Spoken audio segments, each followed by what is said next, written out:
Okay. So this is showing the operations of the microprocessor. So the microprocessors initiated operations. We have already studied about this. So now we are studying the internal operations of the microprocessor. So the first is to store the data. So earlier we have discussed about the stores of the data, how the data will be stored in the general purpose register, in the uh, memory. Okay, so store the data, ये basically complete हुआ topic आपका. So next is perform the arithmetic and logical operations. And how will you perform the arithmetic and logical operations? Okay, so arithmetic and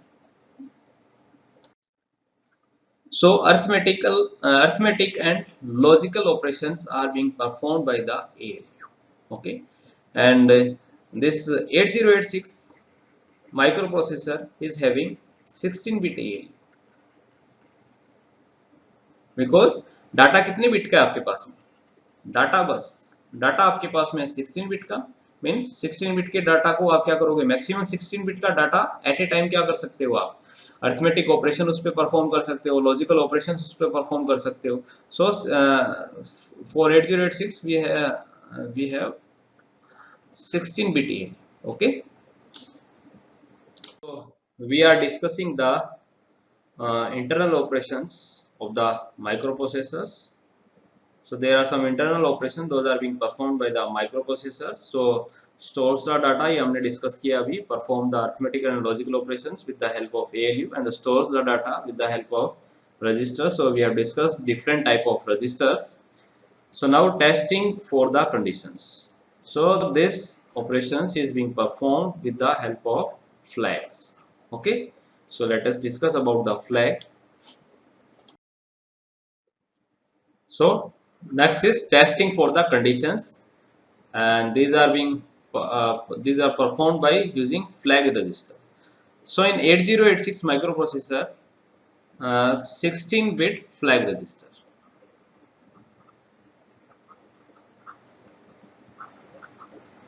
Okay, so like carry flag, parity flag, auxiliary carry flag, zero flag, sign flag, trap flag, interrupt enable flag, direction flag, overflow flag. OF means overflow.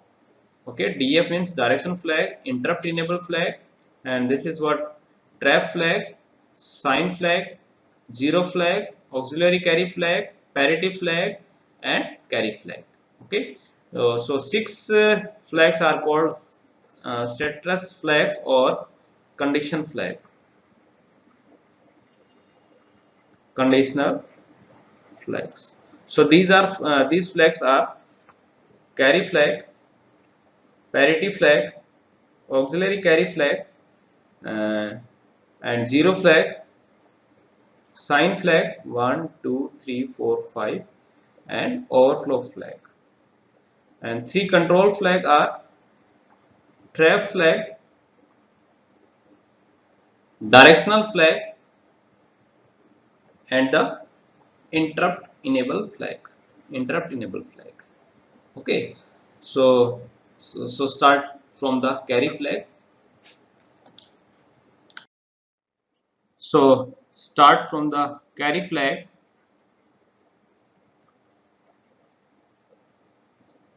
So this is 0th bit. Okay, so carry flag is set. Set का meaning होगा यहाँ पे कि carry flag की value क्या होगी 1. Okay, so carry flag is set when there is a carry during addition और subtraction process, right. So जब भी आप कोई ऐड कर रहे हो, परफॉर्म कर रहे हो, या तो कैरी जनरेट हो तो कैरी फ्लैग क्या हो जाएगा, सेट हो जाएगा. Similarly for the subtraction. The next is what? So this is what? CF, carry flag. Okay, and next is parity flag.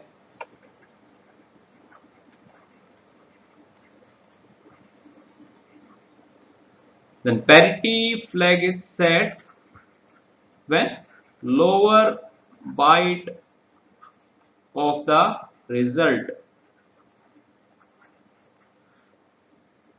having even number of ones, numbers of one. सो जब भी आप कोई arithmetical या logical operation perform कर रहे हो, तो जो रिजल्ट है फाइनली, वो रिजल्ट, अगर रिजल्ट की जो लोअर बाइट है वो basically even number of one है, तो पैरिटी फ्लैग बेसिकली सेट हो जाएगा, राइट। देन थर्ड टाइप का जो फ्लैग है that is auxiliary carry flag, right.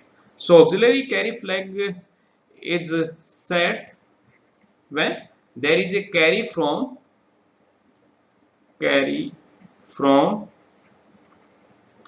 lowest nibble,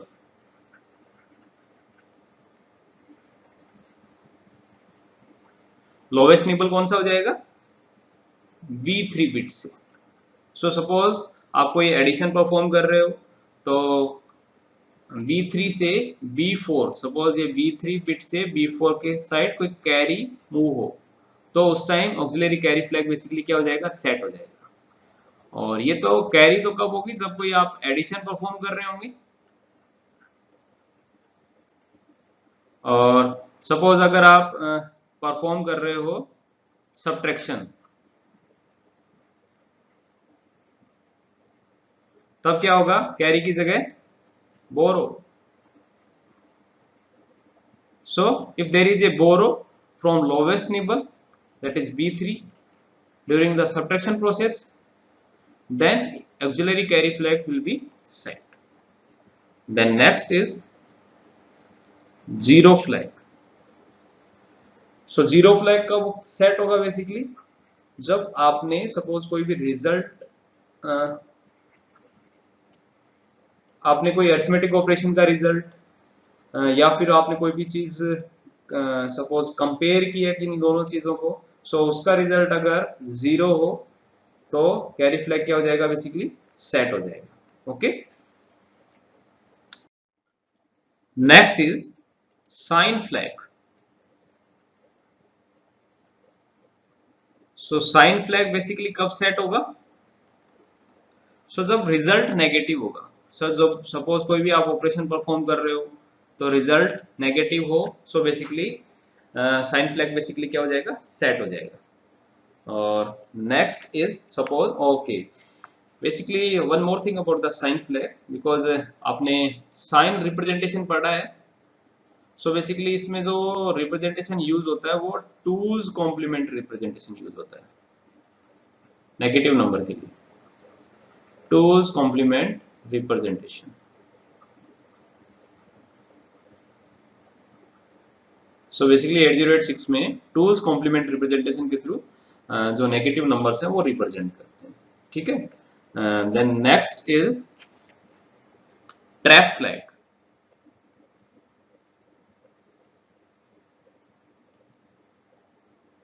So basically trap flag, basically that is used in program debugging.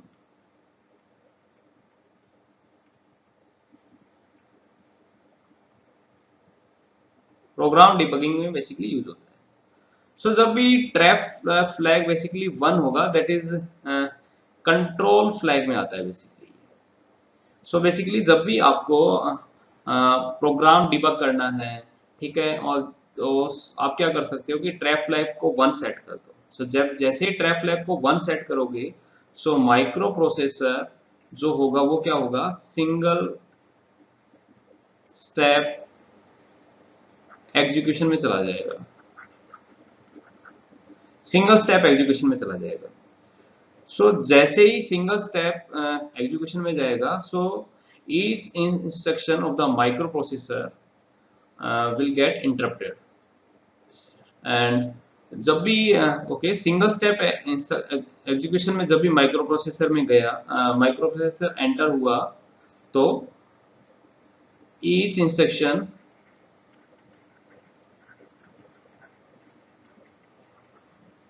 will be interrupted.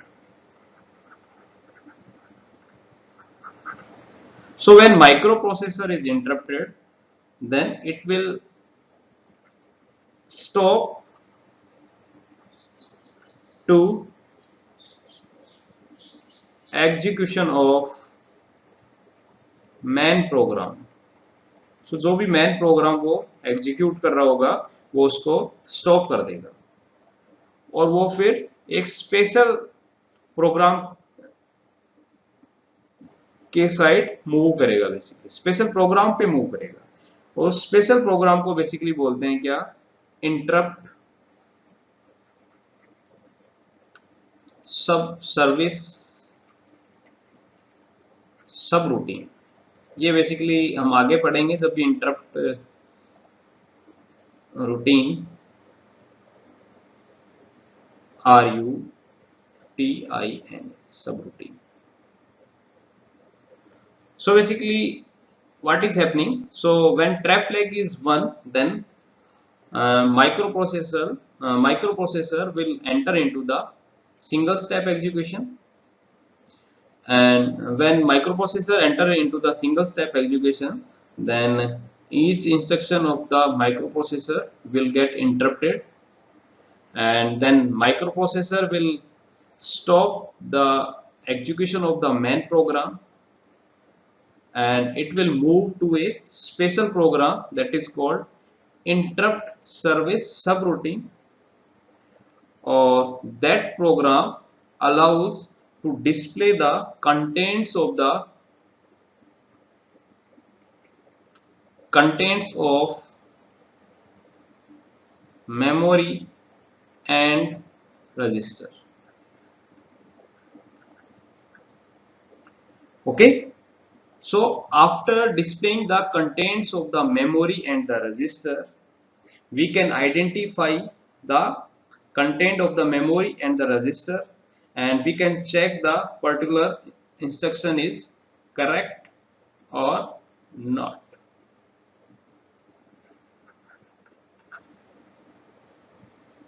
So you can identify that the error.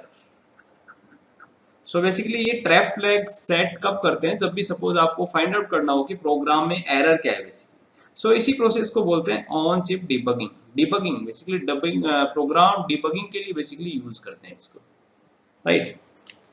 तो ये तो process हुआ कि basically इस process का drawback ये हुआ कि पूरा का पूरा जो प्रोसेस है वो स्लो प्रोसेस है। सो अदर मेथड आप यूज में ले सकते हैं क्या, कि the one is executing the whole program in once। क्या हो कि पूरा का प्रोग्राम एक बार में एग्जीक्यूट हो जाए, तब आप एरर नहीं फाइंड आउट कर सकते, राइट। सपोज 100 लाइंस का प्रोग्राम है, एक बार में एग्जीक्यूट हो गया, तो अब आप एरर कैसे फाइंड आउट करोगे। तो दूसरा मेथड है, उसको बोलते हैं break point method. So break point method में क्या होता है, जैसे ही आपने 10 इंस्ट्रक्शन लिखे, तो 10 इंस्ट्रक्शन के बाद में आप क्या करो, इंस्ट्रक्शन को चेक कर लो, ट्रैप फ्लैग को 1 कर दो, माइक्रो प्रोसेसर क्या करेगा, एग्जीक्यूशन बंद कर देगा। बेसिकली एग्जीक्यूशन बंद करते ही सारे इंस्ट्रक्शंस जो मेन प्रोग्राम था उसको वो एग्जीक्यूट नहीं होगा। सो बेसिकली एक स्पेशल प्रोग्राम पे माइक्रो प्रोसेसर मूव करेगा, that is called interrupt service routine, और वो प्रोग्राम बेसिकली क्या करेगा, मेमोरी का कंटेंट और रजिस्टर के जो कंटेंट है उनको डिस्प्ले करेगा बेसिकली। सो इसलिए इससे आप इजीली फाइंड आउट कर सकते हो कि जो भी आपने अभी इंस्ट्रक्शन 10 इंस्ट्रक्शन लिखे हैं, सो उसके बेस पे मेमोरी और रजिस्टर के कंटेंट्स क्या है basically. If it is not correct, then it means something is wrong in the program. So this is the way how the error is being find out. Okay. So next is interrupt flag. Interrupt flag. So basically interrupt flag set कब होगा, whenever microprocessor recognize a interrupt, then उस time basically interrupt flag क्या होगा, set हो जाएगा, otherwise वो क्या हो जाएगा, रीसेट हो जाएगा। सो बेसिकली इंटरप्ट भी एक टाइप का स्पेशल प्रोग्राम है। चलो तो एक थोड़ा सा इंट्रोडक्शन देता हूं मैं इंटरप्ट के बारे में। इंटरप्ट दो टाइप के होते हैं बेसिकली, सॉफ्टवेयर। जो सॉफ्टवेयर इंटरप्ट होंगे वो बेसिकली इंस्ट्रक्शन की फॉर्म में गिवन होंगे, और हार्डवेयर इंटरप्ट जो होंगे, सो वो बेसिकली पिन 8086 की जो पिन है उसमें बेसिकली उससे आप इंटरप्ट असाइन करेंगे। यहाँ पे आपके पास में 8086 के लिए दो इंटरप्ट है बेसिकली, जो कि INTR और NMI। सो बेसिकली ये जो इंटरप्ट है that is maskable and this is non maskable. ये आगे डिस्कस करेंगे बेसिकली मास्केबल और नॉन मास्केबल क्या है। जस्ट केवल मैं केवल एक ओवरव्यू दे रहा हूँ बेसिकली इंटरप्ट और इंटरप्ट का प्रोग्राम बेसिकली कैसे एग्जीक्यूट होता है, इंटरप्ट और माइक्रो प्रोसेसर को कैसे अफेक्ट करता है basically. So suppose micro processor is executing a main program,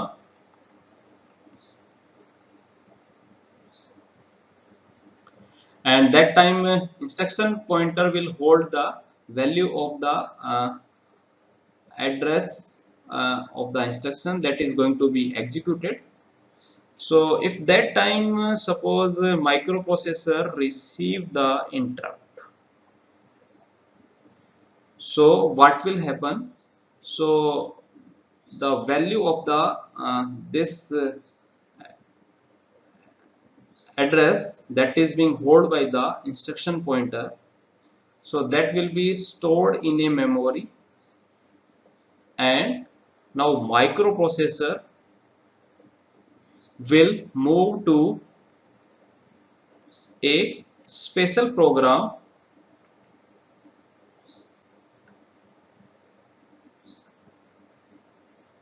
and that program is called interrupt service subroutine. Interrupt service subroutine. So suppose microprocessor कोई भी प्रोग्राम एक एग्जीक्यूट कर रहा है तो उस टाइम इंस्ट्रक्शन पॉइंटर के पास में क्या होगा, नेक्स्ट इंस्ट्रक्शन जो कि एग्जीक्यूट होगा। सो जैसे ही माइक्रोप्रोसेसर कोई इंटरप्ट रिसीव करता है, सो जैसे ही माइक्रोप्रोसेसर कोई जैसे इसे रिसिप्ट करेगा तो receipt, so suppose microprocessor is executing some main program, so जो कोई प्रोग्राम मैन प्रोग्राम को एग्जीक्यूट कर रहा है, सो उस टाइम इंस्ट्रक्शन पॉइंटर के पास में नेक्स्ट जो भी इंस्ट्रक्शन है उसका एड्रेस होगा। सो जैसे ही माइक्रोप्रोसेसर इंटरप्ट रिसीव करेगा, सो उस टाइम जो भी मेन एग्जीक्यूटिव प्रोग्राम होगा जो कि एग्जीक्यूट कर रहा होगा माइक्रोप्रोसेसर, वो तो एग्जीक्यूट करेगा, बट जो नेक्स्ट एग्जीक्यूट होने वाला है, सो वो उस इंस्ट्रक्शन का एड्रेस जो कि इंस्ट्रक्शन पॉइंटर के पास में है वो पर्टिकुलर किसी मेमोरी में सेव होगा। देन माइक्रोप्रोसेसर एक स्पेशल प्रोग्राम पे मूव करेगा, उस प्रोग्राम को क्या बोलते हैं, इंटरप्ट सर्विस सब routine. So basically interrupt service सब रूटीन भी एक टाइप का क्या होगा, एक प्रोग्राम होगा। अब क्या होगा, माइक्रोप्रोसेसर इस प्रोग्राम को एग्जीक्यूट करेगा। सो सपोज एक कोई भी एक सब रूटीन कुछ इस टाइप का होगा, कॉल से स्टार्ट होगा और रिटर्न RET रिटर्न से स्टार्ट होगा। अब जैसे ही ये प्रोग्राम एंड हुआ, इस प्रोग्राम के एंड का होने का पता कैसे लगेगा, RET, इस प्रोग्राम के एंड में क्या होगा, RET होगा, रिटर्न। सो जैसे ये प्रोग्राम एंड हुआ, इसका एग्जीक्यूशन हुआ, सो एग्जीक्यूशन के बाद में अगेन माइक्रोप्रोसेसर क्या करेगा, उसी माइक्रोप्रोसेसर उसी मोड में चला जाएगा, उसी पोजीशन पे। सपोज जो प्रोग्राम पहले एग्जीक्यूट हो रहा था वो ही मेन प्रोग्राम अब फिर से एग्जीक्यूट होगा। इट मींस इंस्ट्रक्शन पॉइंटर के जो भी कंटेंट है वो अब फिर से इंस्ट्रक्शन पॉइंटर अपलोड कर लेगा, लोड कर लेगा। सो ये बेसिकली बेसिक प्रोसेस है इंटरप्ट की। सो this is the basics of the interrupt. Okay, next interrupt is direction flag. So we will discuss this in next slide. So next is direction flag.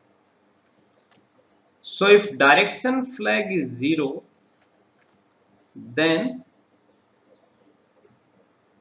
string is processed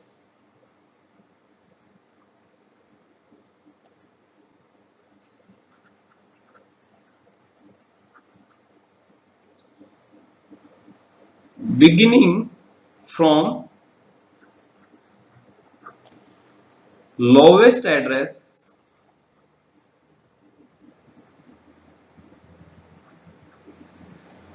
to highest address.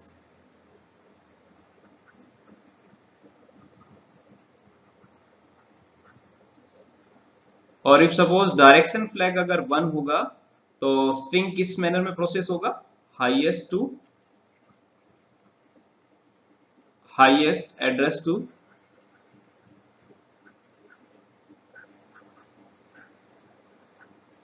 Lower address.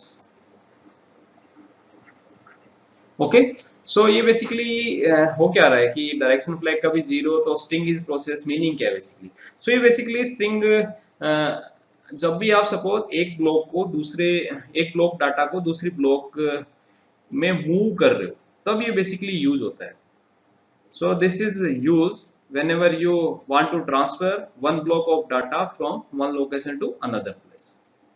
सो उस time basically direction flag अगर 0 होगा so data lowest address to highest address की तरफ move करेगा, और 1 होगा तो it means higher to lower move करेगा, और 0 होगा तो lowest address to highest address move करेगा. सो सपोज किस तरह से ये परफॉर्म होता है, चलो देखते हैं basically. So I will explain you by this example.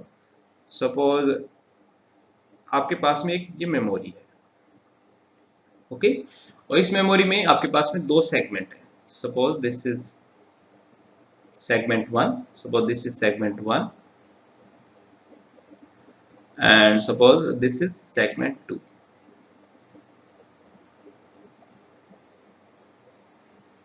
ये आपका सेगमेंट 2 है और ये आपका सेगमेंट 1 है, और दोनों के दोनों सेगमेंटेशन किस टाइप के हैं, डिसजॉइंट सेगमेंट है.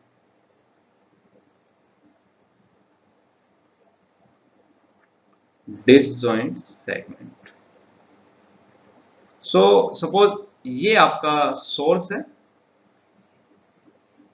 सपोज ये आपका सोर्स है, ये आपका डेस्टिनेशन है. तो आपको इस ब्लॉक से डाटा इस ब्लॉक में डाटा आपको मूव करना है बेसिकली. इस ब्लॉक से डाटा आपको इस ब्लॉक में डाटा आपको मूव करना है. This is source and this is destination. This is segment 1 and this is segment 2. So इस सोर्स से this is source and this is destination. So आप बेसिकली कैसे मूव कर सकते हैं. सो यहाँ का डाटा आप यहाँ पे, और यहाँ का डाटा यहाँ पे, यहाँ का डाटा यहाँ पे जस्ट कॉपी कर दीजिए तो ये आपका हो गया मूवमेंट. ठीक है, सो इस तरह से कॉपी कर सकते हो, ठीक है, कोई दिक्कत नहीं. तो इस तरह से स्ट्रिंग प्रोसेस कर सकते हैं. बट सपोज आपके पास में कुछ सेगमेंट जो हो ओवरलैपिंग की फॉर्म में, ओवरलैप्ड सेगमेंट. सो ओवरलैप्ड सेगमेंट का मैं केस कंसीडर कर रहा हूं. तो सपोज ओवरलैप सेगमेंट कुछ इस टाइप का हो. सपोज ये आपका मेमोरी और सपोज दिस इज सपोज ये आपका सेगमेंट 1 है, राइट. और दूसरा जो सेगमेंट है वो आपका ये है.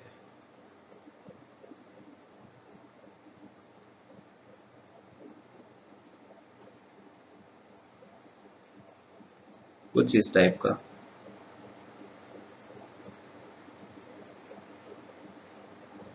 सो दिस इज व्हाट सेगमेंट 2, यहां से लेके यहां तक. और सपोज ये जो सेगमेंट है वो आपका सोर्स की तरफ वर्क कर रहा है, और ये जो सेगमेंट है वो आपका डेस्टिनेशन की तरफ वर्क कर रहा है. Then how the data transfer is possible. So suppose आप सिमिलरली जैसे यहां से यहां कर रहे थे वैसे आप कॉपी करो कि यहाँ का डाटा अगर आप सपोज यहाँ मूव करो और यहाँ का data suppose I will explain you by using laser pointer. So suppose starting source का डाटा यहाँ से सपोज आप यहाँ पे मूव करो, और देन अगेन यहाँ जो डाटा है, दूसरा जो डाटा यहाँ का डाटा यहाँ फिर मूव करो, तो इट मीन्स ये जो डाटा है वो क्या हो जाएगा, ओवरलैप हो जाएगा। जैसे आप मूवमेंट कर रहे हो सिंपली, जैसे इस पोजीशन में किया था, इस कंडीशन में किया था, डिसजॉइंट सेगमेंट में जिस टाइप का आपने मूवमेंट किया था, सिमिलर मूवमेंट अगर आप इस ओवरलैप सेगमेंट में आप करोगे, तो इट मीन्स डाटा आपका क्या हो जाएगा, बेसिकली डाटा आपका बेसिकली ओवरलैप हो जाएगा, ओवरराइट हो जाएगा बेसिकली डाटा आपका। सो डाटा आपको मूवमेंट किस टाइप से करेंगे, डाटा आप डाटा मूवमेंट हम करेंगे कुछ इस टाइप से कि सबसे पहले हम क्या करेंगे, डाटा आप इस साइड से स्टार्ट करो और बॉटम साइड, सपोज ये जो डाटा है, ये डाटा आप यहां से यहां मूव करो, देन ये डाटा आप मूव करो यहां से यहां, फिर ये डाटा आप मूव करो यहां से यहां। So movement of the data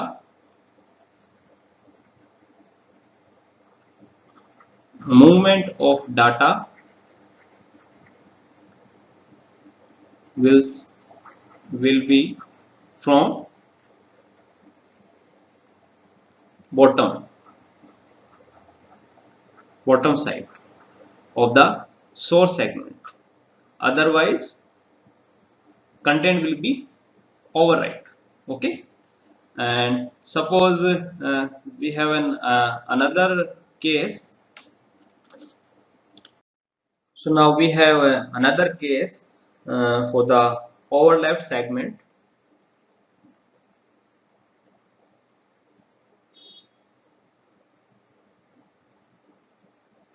So suppose this is the memory, okay,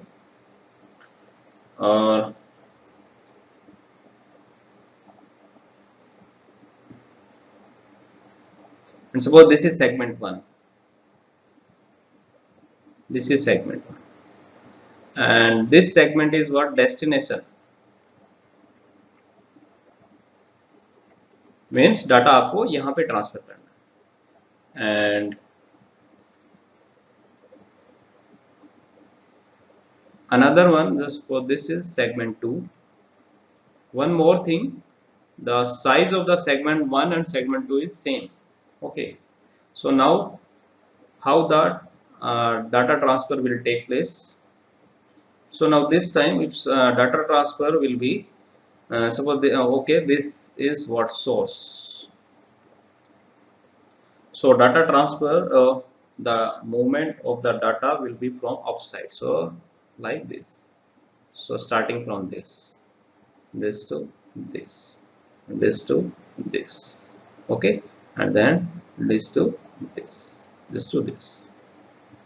So if the movement of data will not start from the upside, then contents will get overwrite. So you can see how the direction of the movement is being controlled. So the direction of movement of data controlled with the help of direction flag. So suppose if the direction flag is 0, then string is processed beginning from the lowest order to highest, and suppose if it is 1, then string is processed from higher address to lower address. Okay, so that's it about the direction flag. And next is overflow flag.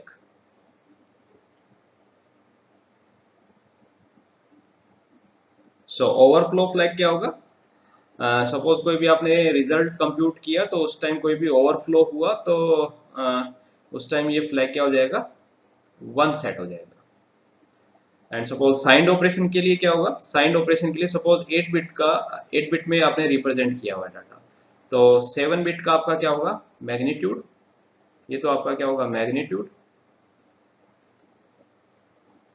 और ये जो last MSB है, that is what, sign bit. अब suppose आप signed operations का आप perform कर रहे हो कोई भी आप साइंड नंबर पे, सो उस टाइम उसका जो मैग्नीट्यूड है वो सपोज आता है 8 बिट का, तो ओवरफ्लो फ्लैग क्या हो जाएगा, सेट हो जाएगा 1। सिमिलरली सपोज आपके पास में 16 बिट का डाटा है, सो उसमें 15 बिट जो है वो तो होगा मैग्नीट्यूड, और ये जो सिंगल बिट है that this is what sign bit. अब सपोज कोई भी आप ऑपरेशन परफॉर्म करवा रहे हो तो मैग्नीट्यूड अगर 15 बिट से ज्यादा आ रहा है, सो ओवरफ्लो फ्लैग क्या हो जाएगा, सेट हो जाएगा। So this is all about the flag. So we are discussing the internal operations of the microprocessor. Those are being performed by the microprocessor. In these operations, the peripheral devices are not required. So we have discussed the store the data, perform the arithmetic operation, logical operation, testing for the conditions. So all these we have already covered. So next is sequence the execution of the instruction. So let us discuss. So the sequence of the execution of the instruction that is being controlled by the instruction pointer, and this is called pointer register, and इसका size कितना होगा 16 bit. So this pointer register will point to the next instruction that is to be executed within the currently executing code segment. Okay. So instruction जो pointer है वो क्या होगा, एक code segment के लिए ऑफसेट का भी काम करता है बेसिकली। ये स्टडी कर लिया हमने basically. So physical address calculation के लिए आप लिखते भी कुछ इस तरह से हैं, इस तरह से CS, और फिजिकल एड्रेस फिर से याद दिला दूं मैं आपको कैसे कैलकुलेट करोगे, CS मल्टीप्लाई करोगे 10H से और प्लस IP को क्या कर दोगे ऐड, तो आपको क्या मिल जाएगा 20 बिट का एड्रेस मिलेगा, फिजिकल एड्रेस इसको बोलेंगे, right. So okay, contents of this instruction pointer will get automatically updated. Suppose आपने ये प्रोग्राम है, सपोज ये कोड सेगमेंट है, सो कोड सेगमेंट में ये सपोज फर्स्ट ये कोड आपका इंस्ट्रक्शन एग्जीक्यूट हो रहा है, तो इंस्ट्रक्शन पॉइंटर के पास में नेक्स्ट जो भी इंस्ट्रक्शन होगा उसका एड्रेस होगा, then it means then again ये सपोज ये वाला इंस्ट्रक्शन अगर एग्जीक्यूट हो रहा होगा, देन नेक्स्ट जो भी इंस्ट्रक्शन होगा उसका एड्रेस होगा इंस्ट्रक्शन पॉइंटर के पास में, so and so on. It means instruction pointer का जो एड्रेस होगा वो भी ऑटोमेटिकली अपडेट होता रहेगा, चेंज होता रहेगा, कंटेंट चेंज होते रहेंगे। ओके, सो इंटरनल ऑपरेशन में ये बेसिकली यहां तक हमने स्टडी किया। Then next store the temporary data.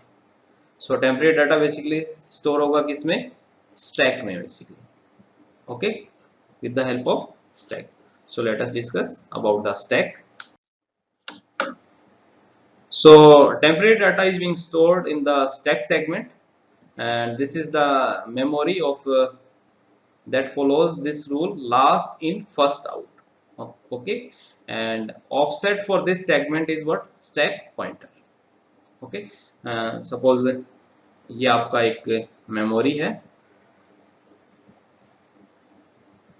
Suppose stack segment basically define है 5000H से लेके 5FFF 1 2 3 4 टाइम FH 1 2 3 4H। कितना साइज हुआ इसका बेसिकली 64 KB, और ये है क्या बेसिकली स्टैक सेगमेंट।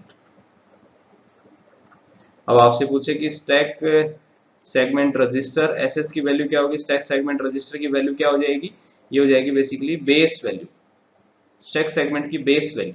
तो कैसे फाइंड आउट करेंगे, फर्स्ट 4 बिट इसकी 5000, ये हो जाएगी स्टैक सेगमेंट की। ऑफ ऑफसेट की वैल्यू चाहे कुछ भी हो उसका यूज करके हम बेसिकली फाइंड आउट कर सकते हैं। सो इस तरह से कुछ लिखेंगे इसको SS:SP। ओके, और कैसे फाइंड आउट करेंगे, SS:10H प्लस SP। सो ये बेसिकली 20 बिट का एड्रेस हम फाइंड आउट कर सकते हैं। सो ये सब हम डिस्कस कर चुके हैं बेसिकली। सो बेसिकली मैं डिस्कस करना चाह रहा हूँ कि स्टैक पॉइंटर में क्या वैल्यू होगी, basically what value the stack pointer will hold.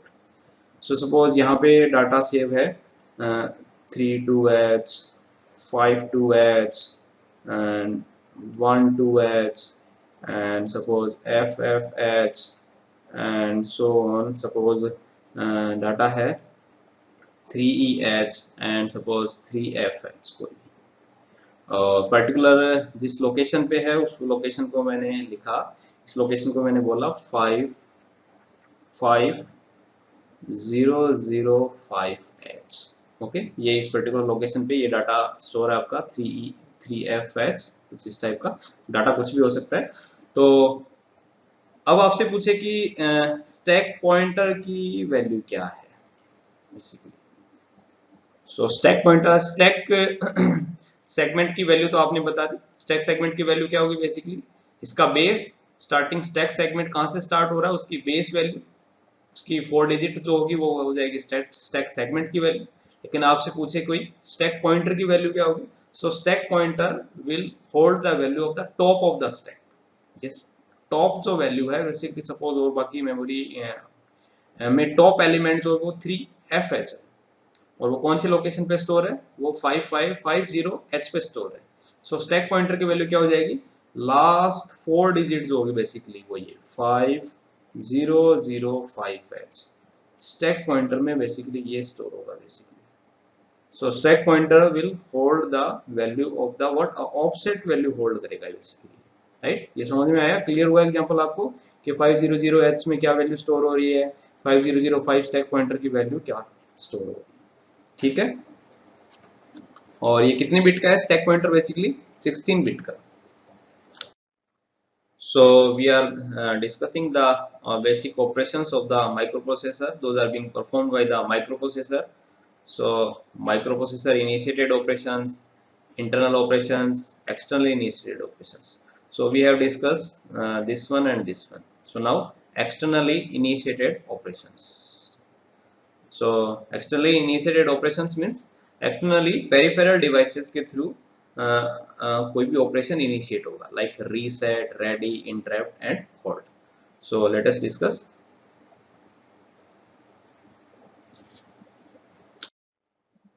So first one is reset, externally initiated operations. So these operations are being performed by the peripheral devices. So reset, suppose this is 8086 microprocessor and suppose external device कोई भी connected है, वो suppose microprocessor को एक signal send करता है, peripheral devices connected है, वो reset का, तब क्या होगा, सब क्या होगा, माइक्रोप्रोसेसर क्या होगा, रीसेट हो जाएगा। रीसेट का मतलब क्या होगा, जो भी ऑपरेशंस जो भी परफॉर्म हो रहे होंगे पहले, वो सारे के सारे ऑपरेशंस क्या हो जाएंगे, सस्पेंड हो जाएंगे। ओके, सारे के सारे ऑपरेशन सस्पेंड कर देगा माइक्रोप्रोसेसर, और जितने भी सेगमेंट्स होंगे बेसिकली डाटा सेगमेंट, ये भी डिस्कस किए हैं मैंने, डाटा सेगमेंट, स्टैक सेगमेंट और एक्स्ट्रा सेगमेंट, फ्लैग, सो ये जितने भी होंगे ये सारे के सारे क्या हो जाएंगे, रीसेट हो जाएंगे बेसिकली, जीरो, इनकी वैल्यू क्या हो जाएगी, जीरो। बट कोड सेगमेंट की जो वैल्यू है वो हो जाएगी FFFH। बहुत इंपॉर्टेंट क्वेश्चन है, FFFFH।